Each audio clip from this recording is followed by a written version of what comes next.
Hey there, everybody. Kendall here for the Mindful Monday live video.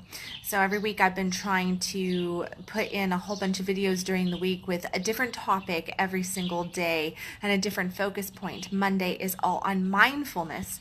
And today's Mindful Monday is all about body sacred. So what do I mean when I say body sacred? We really have come into a place in society where we do not treat our bodies as sacred temples. And many faiths around the world and going way back into time talks about how we should really treat our body as a temple. But what does that mean? Anyway, treating your body as a temple. I mean, it's not, it's not the church, it's not this, it's not that. Is it holy ground? Well, if you consider yourself a spark of God, a child of God, then you should consider yourself a place that houses God as well, which means that our bodies are temples. How do you treat your temple? Do you honor it? Do you worship it? Do you love it? Do you take care of it? What kind of self-care practices do you employ in your day, in your week, in your month, in your year to your body focused? We tend to live in our heads in modern world. We're very focused on what so-and-so is thinking and getting this done and getting that done and new technical, being savvy in all these different areas and doing this and doing that. We focus more on what is coming on TV and what is in the news than what we actually focus in on when it comes to our bodies. So being focused on body, creating a sacred space for our body is really about really tapping into what do we need physically speaking in our body, paying attention to what our body has to say. And that means from an emotional level as well as from a physical sensation level. The easiest way to go about this is to consider, how do you feel? How do you feel right now in your physical body? Do you feel tension in your head, in your neck? Do you have anxiety in your stomach, in your gut? Is your chest holding some sort of pain or heaviness? Is your throat scratchy? How connected to your body are you? How much attention do you give it? Truly, how much attention do you give it? And here's the thing, it's not just about the attention, but it's how much you actually respect the body and what it has to say. That's where the sacredness comes in. If we are to create a sacred space within ourselves, that means that we actually apply not just attention, but we actually honor what it has to say and respect it. Realize that your body has messages for you. Every dis-ease is exactly that, a dis-ease of the body. It is a representation, a manifestation of something else going on that has finally created itself in the physical body itself. It didn't start there though. No, it didn't start there. It started up much higher. It trickled down from that spiritual realm, down into the psychological, mental realm, into the emotional, and down into the physical, where you actually are now experiencing it, whether it is a flu bug, a cold, cancer, a stressed muscle, a broken bone, you name it, it's all part of the breakdown, but it comes down from the spiritual down into the mental, psychological, and emotional realms before it actually manifests. So it's really important to pay attention to what your body has to say. Example: bladder infections. Bladder infections, very common. Bladder infections, urinary tract infections, all that good stuff.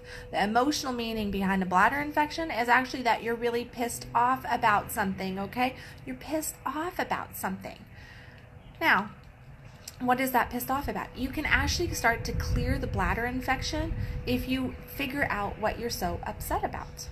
Sinus infections. At this time of the year, so many people get sinus infections. Well, sinus infections are actually a link to being extremely irritated with somebody close to you. Now, that person can be you, yes, or that person might be your mate or your child or somebody at work. But looking into what is actually going on emotionally and how it is manifesting physically in your body will give you different links and different ways to start to clear that in a more homeopathic way, a more natural way. So you're not always on antibiotics and rushing off to the doctor for everything. Look at the emotional state. Don't just try to pick off the bad leaves from the tree and say, oh, now the tree is all good. Actually go to the root cause of what is going on, which typically is some sort of emotional disturbance. But even that emotional disturbance will come down from a spiritual or mental realm. I'm really going to just kind of stay focused on the emotional to physical, because that is a lot easier for us to really understand. I do recommend that if anybody is really interested in learning exactly what every single, from what the studies show out there, what is available to us, what disease is manifesting and what it's saying in our bodies, the emotional link, Louise Hay has a fantastic book called Heal Thyself, and it has a whole bunch of diseases in it and illnesses and ailments and what the emotional link to that is. So I do encourage you to pick up that book, or just go online and Google that. There's so many people have put that out there online these days. It's very, very easy to access.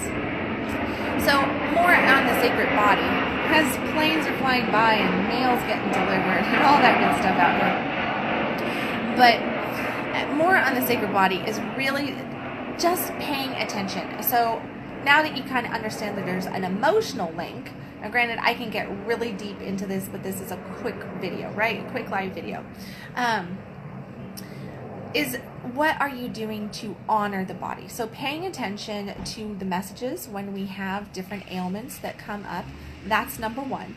Number two is, how are you supporting your body? How are you honoring it? How are you taking care of it? How are you pampering yourself, And that really comes down to everywhere from the thoughts that you're thinking, the people you're hanging out with, the things that you are allowing yourself to enjoy, and the food and drink that you put into your body.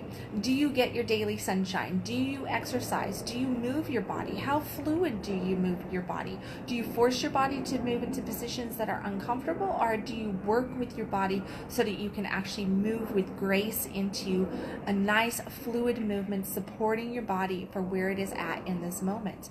What kind of foods are you putting in? Are you putting in heavy, dense foods, toxic foods that are destroying your body at an energetic cellular level, and then also causing this just negative sludge feeling in your body? Or are you activating your body with high energy foods, lighter vibrational foods? And what I mean by lighter vibrational foods is foods that God intended us to eat. Today we live in a world where we eat a lot of food that's not really food. It's not food. A lot of food has so many man-made substances in it, and chemicals and toxins and plastics and oh my goodness, all the different stuff. Don't get me started there.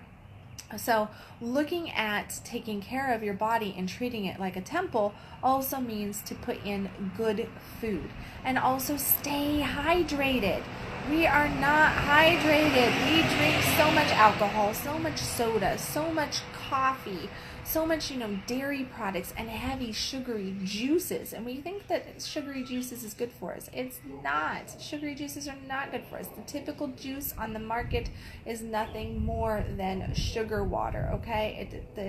The content of nutrition in there is very, very limited. Water, water, water.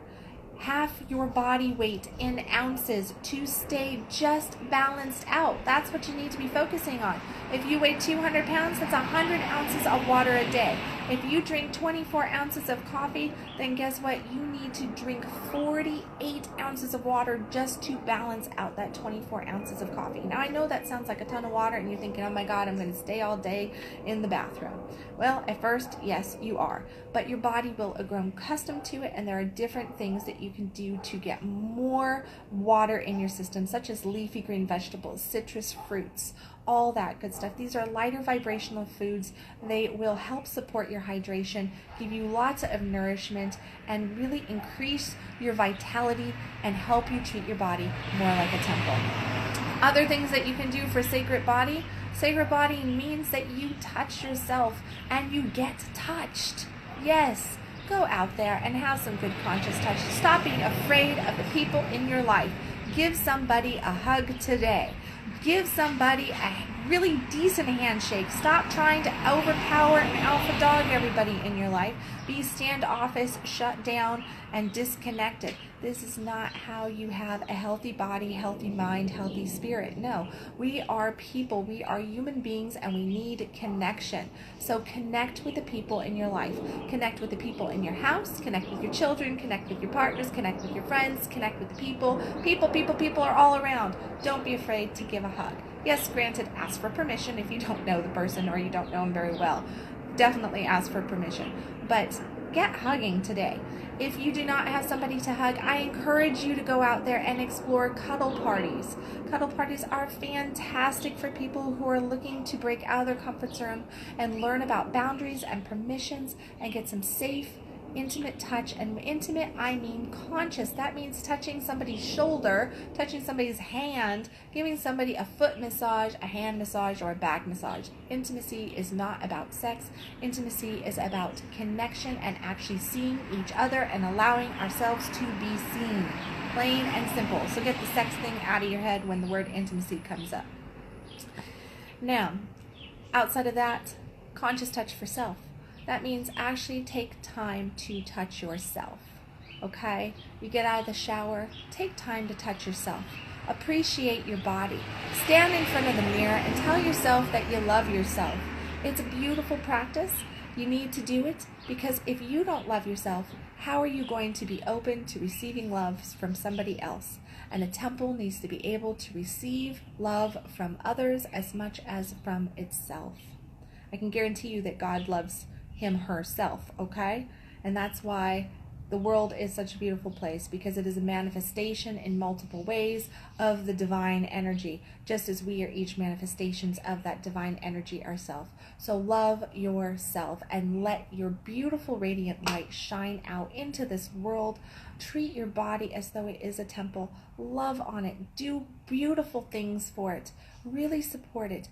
Go out and laugh. Put a smile on your face. Focus in on feeding your body good stuff in every area of your life, and you'll be shocked at how radiant you really can be. So I hope that this was helpful for a Mindful Monday focus and really getting you to focus in on different things that your body might have to say and how you can support it to be the sacred temple that it really is. Love you guys. Bye.